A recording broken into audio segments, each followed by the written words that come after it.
Never eat bread again until you watch this. So we know that grains typically can be high in pesticides, especially glyphosate. I want you to watch out for that. I've got other videos all about glyphosate. Grains can also be higher in deuterium, which is heavy hydrogen. This slows down our mitochondrial health. I have other videos on deuterium as well if you don't know what that's all about. And a lot of research goes into mitochondrial health in terms of our longevity, but also for prevention of the most serious diseases out there.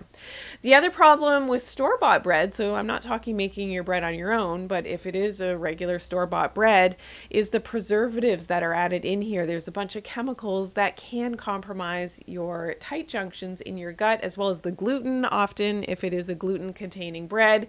And this means that those tight junctions are opening up in the small intestine. This is then related to leaky gut syndrome and really can be very inflammatory for the gut.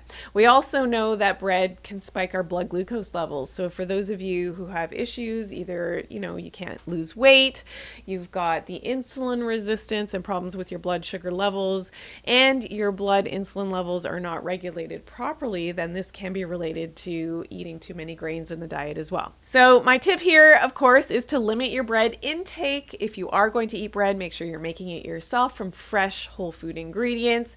And if you are going to be eating it, try to eat it a little bit later in the day and within your meal, later within the meal. So don't start your meal with the bread, eat it a little bit later in the meal. This will help to keep your blood glucose levels stabilized. And another thing that you can try is freezing your bread. And this will actually make the starch within the bread more resistant, and that's called a resistant starch. It's a form of fiber, and it will also help to stabilize your blood sugar levels. So a study has actually proven the fact that freezed bread and then toasted will even decrease that glycemic index of that bread even more so. Now, one of the caveats of freezing and then toasting the bread is that if you do have IBS because of that resistant starch, it may not be the best thing for you. It might be a little bit too harsh for your digestive tract until your digestive tract is healed and you seal up those tight junctions in the gut. To recap, I want you to think about considering if you should be eating bread or not. And for more information on the glyphosate toxicity that I mentioned, please check out my video, Glyphosate Toxicity, Risk Sources, and How to Detox Glyphosate. I'll see you there.